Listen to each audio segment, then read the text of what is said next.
Hey, how's it going, everybody? So, I wanted to do a quick video talking about app images.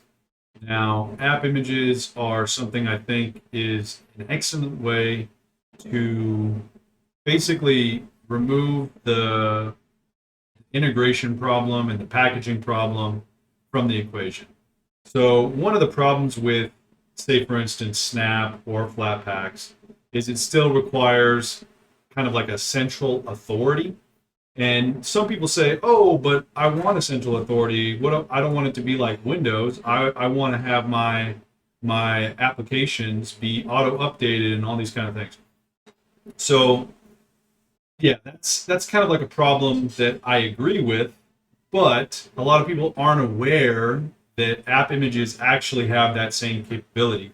It's just the central authority part of it is not required. So app images, they have a technology built into them. It's already been coded and provided so that somebody can easily have their app image auto update on its own. So only that one app image will give you like a little pop-up notification on the app image and say, "We're ready to update. Do you want to do it now?" Or ignore, basically, is what it'll ask you. So that's one way that app images auto update. So there's also some other problems that people bring up, and that's what this app image launcher program helps solve. So basically, uh, app images, they're just an executable.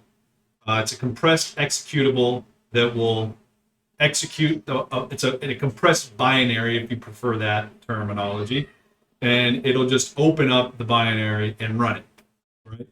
So what this app launcher does is it kind of gets in the middle between that process, and it detects that you're trying to launch an app image, and it'll ask you, do you want to integrate this with your operating system? So once you install it, then it'll always ask you. So what it'll do is as soon as you click on it, it'll ask you if you want to integrate it into your operating system.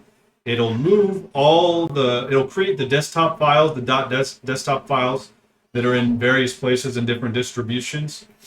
And then it will also move that application to the app image to a specific folder that you can define. So that's basically all there is to the integration. There's no installation process. There's no unpacking. It's very quick. App images they launch really quickly. So yeah, this solves part of the problem, and then there's the other problem, which is application discovery.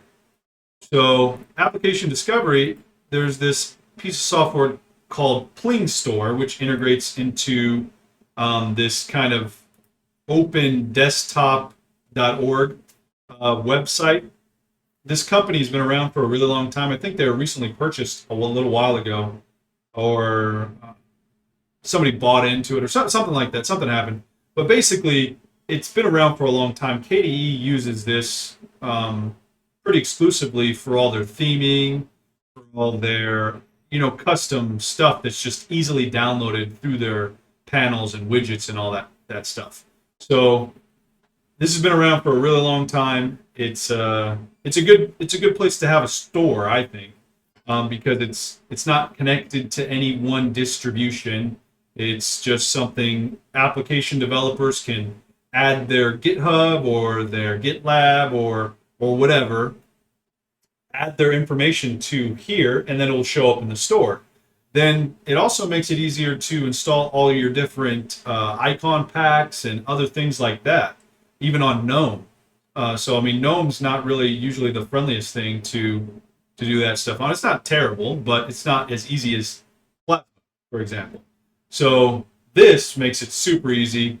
It's like something anybody can do. Anybody can customize their operating system. I'm not saying it's going to be, without errors, but anybody can do it. So if you're going to look into customization, this is a great way to do it, and you can get your app images. So they have a whole bunch of instructions on how to do it. I'm not going to go over them with you, but I just wanted to introduce this stuff. It's pretty straightforward. You install this app image launcher.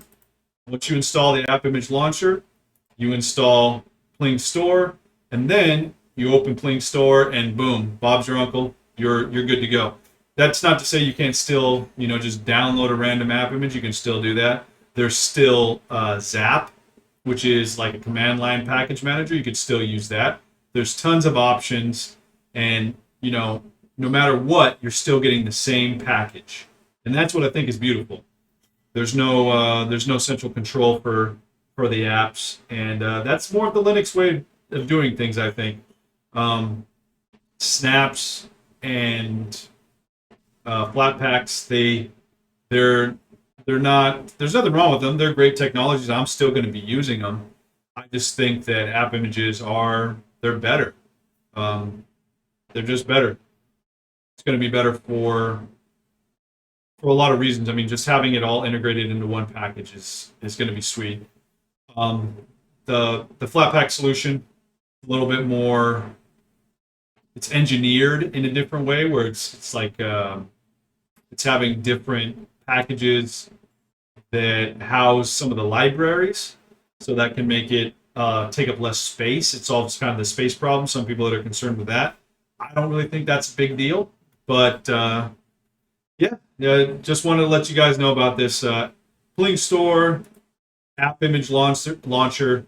Two very cool ways to integrate app images quickly and easily into your Linux distro.